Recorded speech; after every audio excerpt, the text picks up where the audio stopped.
YouTube, how's it going? The Goat House is back. It's Super Bowl week. I thought it'd be a fun idea to rank the top 10 players, in my opinion, for the Super Bowl. I actually ended up with 5 Bengals and 5 Rams. There's quite a few guys that's like, so tough to keep these guys on the outside. They're real good players, but starting to list some extras, but it kind of defeats the purpose. I wanted to keep it strictly to 10, see who the 10 best players are, so I'm excited to break this down. Let me know your rankings in the comments.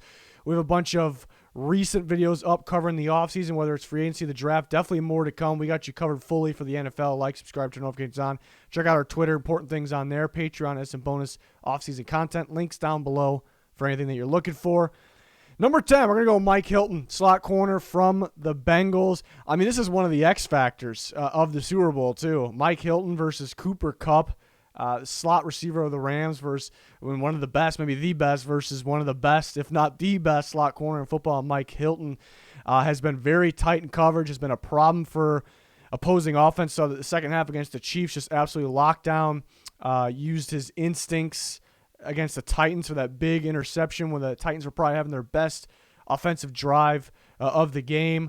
And he has that blitz factor, too, a very good blitzing corner as well. It's going to be a key player. Is he going to slow down Cooper Kupp? Is he going to have that sneaky blitz that changes the game? So if I had to rank X factor players for the Super Bowl, Mike Hilton might be at the top. He's going to come in at number 10, though. I think a pretty underrated player. Doesn't really get talked about a whole lot. Most people probably wouldn't put him in their top 10. Maybe I'm wrong. But I got him in there. He's been huge for them. He's a big-time football player. Number 9, going to go Von Miller. Started to feel like, is he declining over the last couple of years? Declining or injured. And then the Rams trade for him. They gamble a little bit. He's a little quiet early on. He actually doesn't play in the first game. Little quiet, then really started to pick it up late in the year. And then the playoffs, he's been dominant as well. But we just know, and it's not really based off that, we just know this guy's got it in him. He's a Super Bowl MVP, and he's been getting after the quarterback at a high level. I think he's going to be a problem for the Bengals offensive line in this game. He was for surprisingly the Buccaneers offensive line as well a couple weeks ago. So Von Miller coming in at number 9. So we got one Bengal, one Ram. Now we got a Bengal, Jesse Bates, safety from the Bengals. Free safety's been absolutely dominant in the playoffs. Last year, 2020 season, he looked like the best safety in football, in my opinion, at least the best free safety. This year, still very solid during the regular season, but not kind of living up to that, number 1, but not too far off. But the playoffs started, and he kind of went back to playing at that elite level like last year. He's been all over the place. Plays a lot of single high free back in the back end by himself. It's a very tough task, actually. People don't think of safety as tough, but it can be tough if you're playing a role like that. And we've seen him come up with some key plays. I mean, he started the Titans game with the interception, first play of the game, which was massive. That doesn't happen. I don't know if the Bengals win the game. It's tough to say because it was the first play of the game, but dominant free safety, dominant playmaker, going to be a free agent this offseason. That's interesting. He's number 8. So we got 2 Bengals, 1 Ram, another Bengal, Joe Mixon, their running backs, one of the better running backs in football this year. Does a phenomenal job catching the ball in the backfield. See him kind of ice the game against the Chiefs as well. Not a whole lot of running for the most part, but then they all of a sudden got going, kind of just really, especially down the stretch in overtime, really just ended that game, obviously. So big-time playmaker, whether it's running on the inside or the outside. Definitely a weapon you have to account for. We talk about the Bengals, their receivers, they stretch, spread the field so much, got to worry about them. But if you have a solid running back, and that really plays a factor because you got to make sure you got guys up stopping the back or watch the back if he's leaking out to catch a pass, in the backfield, downfield. So I got Joe Mixon at 7 here. So the Bengals starting to take over. Matthew Stafford's going to come up at 6. The only downside of Matthew Stafford, a little inconsistent, and it has that turnover potential, I suppose, but obviously a big-time quarterback, has that arm strength, which fits this Rams offense and all their weapons, and he's clutch. He kind of can have that bad moment, but he can have that big-time clutch moment, NFC Championship game.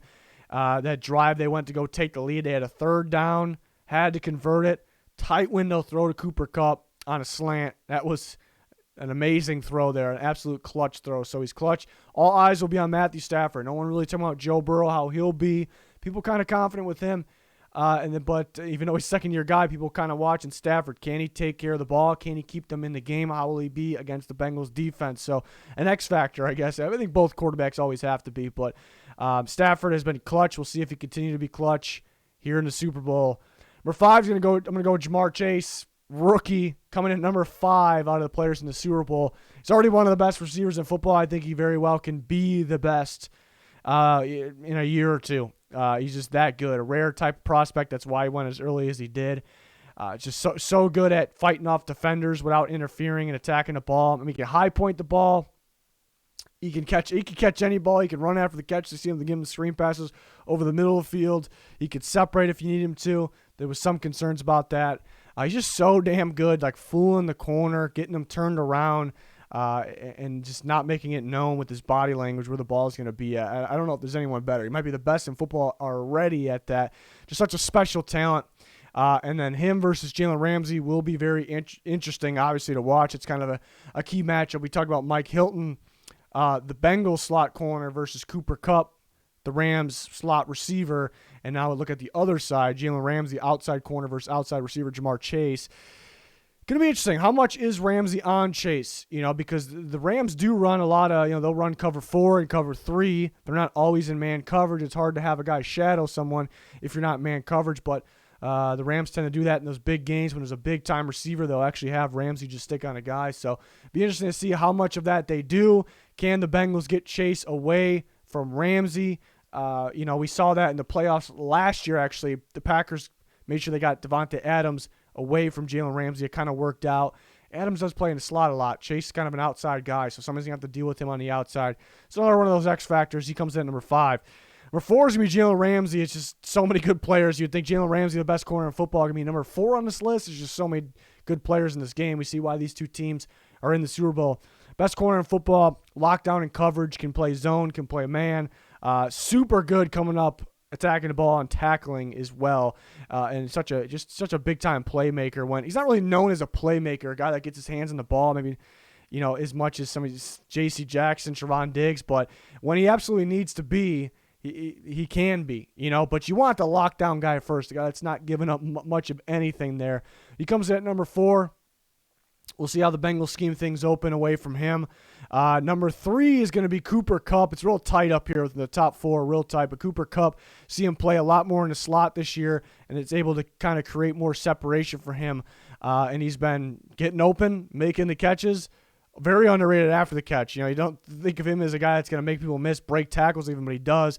But where people don't talk about the most is, why he's so good is he's so smart. He can read coverages kind of on the fly. The ball snapped, everything happened so fast, and that came out big every step of the way. But in the NFC Championship game as well, where he got 2 touchdowns, the first one was key. He read cover 2 almost instantly and was correct on that, and that's why he scored. So the best receivers in football are the smartest receivers in football. Number 2, I'm going to go Joe Burrow, number 2, only a second-year quarterback, but he's such a smart quarterback. He's so good against pressure as well. Gets pressured so much. All the best quarterbacks really don't get pressured that much, but Joe Burrow gets pressured a ton. He can beat pressure, get the ball out in time. He can evade it, use his legs on the run, can throw on the run, can make the timing throw, obviously, can read coverages, see him change plays of the line based on the reads pre-snap. Only the best quarterbacks can do that. He takes care of the ball, too, for the most part here, which has been big time. He just knows when he has to make the big play. See on third down, those big moments, he just knows when he has to make that big play. So the complete quarterback for sure, absolutely clutch, and already knows what it takes to win these big games. So he comes in at number 2, and he's got his hands full. That defensive line of the Rams, they will be after him. They are just much better than the Bengals offensive line, but it's the big game for Burrow. We know he can beat the pressure. So how will he handle this at the Super Bowl level? We will see. But a guy coming after him's got to be number 1. You got to have Aaron Donald number 1. And those top 4 guys, at any given time, if one game happens, I think any of them could be number 1. Jalen Ramsey being the best corner in football. Joe Burrow is kind of an MVP candidate and kind of outplayed those other MVP quarterback candidates in the postseason. And then Cooper Kupp's been the best receiver in football this year. So these guys are all like top tier elite players here. You got to go Aaron Donald 1. Not only does he create for himself, he gets the He collapses the pockets. He gets the sacks. He gets the pressure. He stops the run. And that's coming from pretty much any position on the D-line. But I think he creates for his teammates as well. He makes guys around him better because he will face double and triple teams. And how does that help his teammates? Well, it takes guys off his teammates, so it helps them make big-time plays, and him and Von Miller are just starting to get in that groove there. I think he's made some kind of under-the-radar defensive linemen around him that are not big names, kind of made him better, really.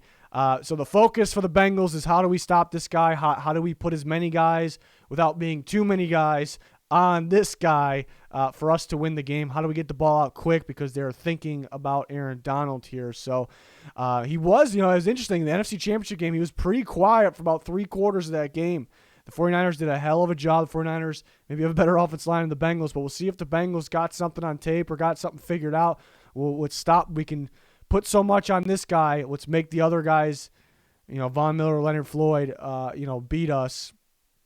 So it'd be pretty big if Aaron Donald can I still think he'll create a ruckus, but or if those other guys can step up as well. But he's got to be number one here at this point. So that's my top 10. It was the guys that was really tough. I mean, Odell Beckham Jr. of the Rams really picking up, looking like him old self, has been clutch. It's very tough leaving him out. Just kind of which Odell are we going to get, because he kind of went a big stretch. It wasn't his old self. It's just recently he got there. Trey Hendrickson, the pass rusher of the Bengals, has been fantastic. Maybe the best free agency signing. Has been absolutely huge for them, getting pressure and sacks, making sure he gets the quarterback down at the right time. The Bengals against the Chiefs were only rushing about like 3 guys a lot of those times in the second half, and he was still executing, getting home there. And then DJ Reader, the nose tackle of the Bengals, very tough to leave him out. One of the best true nose tackles in football. He stops the run at an incredibly high level. So we only rank 10. So you're going to leave some good guys out, of course. And those 3 guys, Odell Beckham Jr., Trey Hendrickson, DJ Reader, it kind of hurt me a little bit to keep them out. Like, these feel like top 10 guys, but I had to narrow it down. And kind of the borderline guys are Mike Hilton, Von Miller, but I think just crucial X factors in the Super Bowl game. So we'll see. Sometimes there's that kind of under-the-radar hero, too, that steps up. So I'm really excited for this game, really excited to see what happens, and it's anybody's game.